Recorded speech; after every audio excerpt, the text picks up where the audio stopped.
Phil Jackman, Global Products Manager for Digital at Sun Chemical.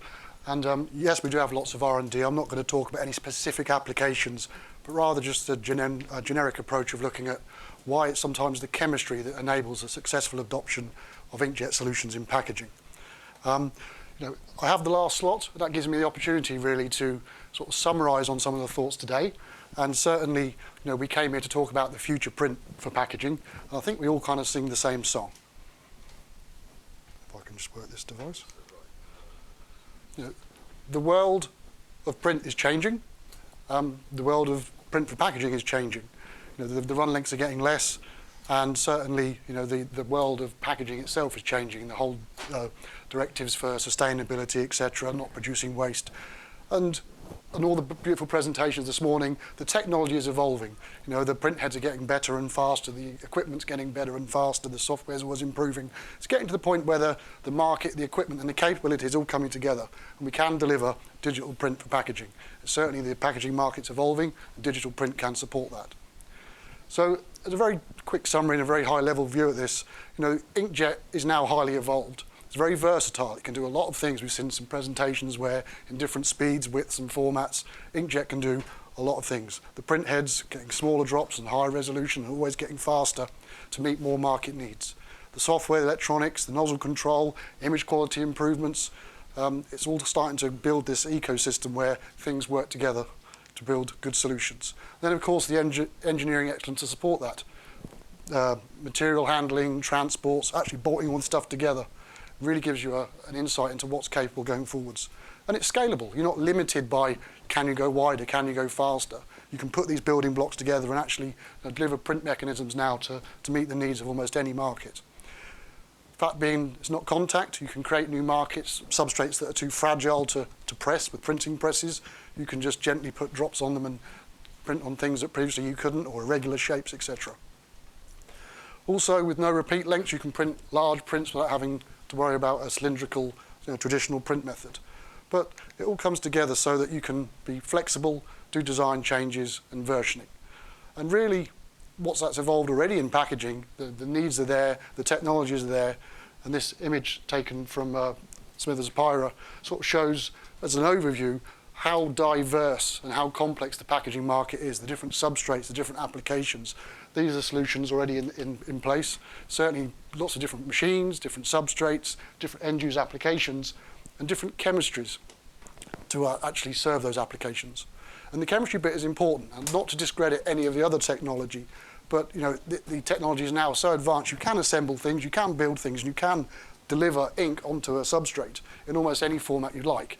And often it's the performance of the ink that enables that to work or not. Can you meet the specifications for rub, resistance, light fastness? Can you do all the composting, etc. at the end?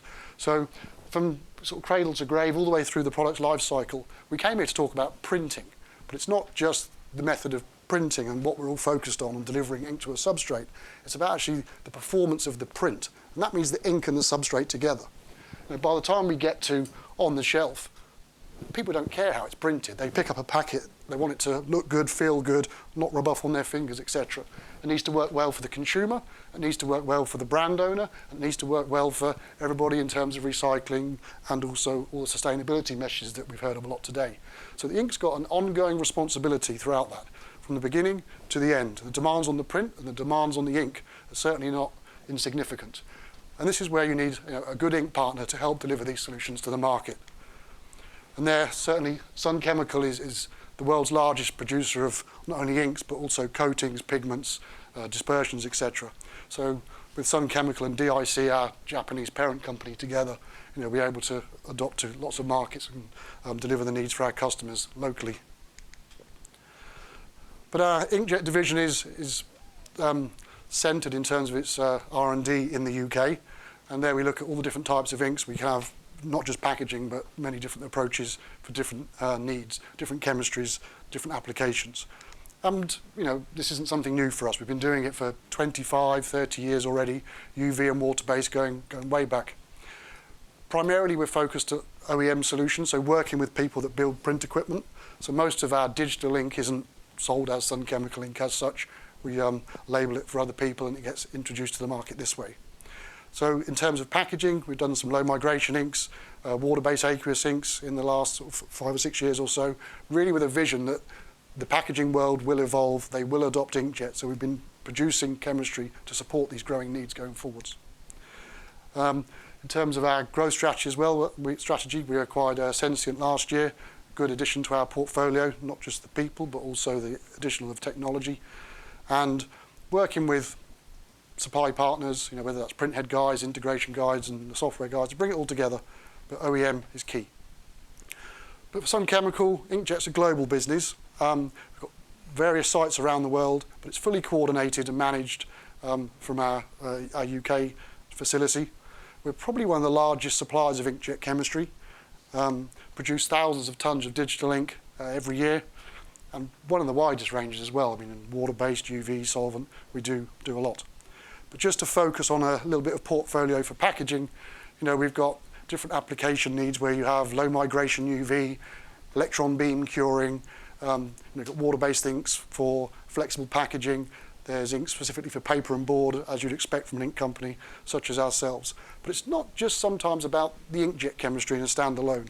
It's about being able to deliver a total chemistry solution as part of the total package. It was mentioned earlier on about being able to finish, being able to do what you need to do at the end of the process. If you've got a digital printer and then lots of analog finishing, sometimes that doesn't always work. So as a couple of examples, perhaps an overprint varnish for corrugated that's gluable, so you haven't got to keep changing the size and shape of these things. 100% glue on the end of, even though it's a flexo applied varnish after a digital print, you can still fold and glue the box without having to worry about changing it every time the box changes. Or for flexible packaging, having a solventless lamination adhesive so that you can feed straight into the lamination process, not having to wait for it to cure, so the time of print from time to market is reduced, so you can really facilitate the benefits of what digital print can do. So as a total offering, really, it's not just the ink, it's about working out what to deliver the total package, whether that's other chemistries that can augment it, other applications, whether that's through primers or lamination adhesives, but also being an existing part of the supply chain for packaging is a huge value. So we've got the expertise to look at the regulatory, the global concerns of different materials and different markets. So building on a history of what we've built from the analog world, as well as decades of experience in the digital world, being able to have an integrated packaging solution that we can offer to our customers. So bringing obviously the R&D that you'd expect, but also the confidence of what we've learned from the analog world, the digital world, and the technical capability to bring solutions together for our customers. And then having the performance and the competitive advantages as well, being increased reliability in the machines, but also being vertically integrated. It's recognised, and it was mentioned several times today, that people talk about cost per unit. I mean, ultimately the end game of this is to have high volume and low cost packaging, because that's what ultimately the end game will be. So being vertically integrated has a huge advantage in this scenario. Being able to make our own pigments, our own dispersions, our own inks, and build it all together into packaging solutions, I think is sort of the end game of where you want to be. These machines are getting bigger, they're getting wider, they're getting faster, they're getting more common in packaging. And the end game is to be able to produce as much of the print that you have today, but do it in a digital way. And that comes with volume, and that comes with price and competitive difficulties. So understanding what the end game needs to be is certainly where we need to be positioned in this market. So in summary, really, if you want a chemistry partner for digital, then that would be Sun Chemical. Thank you.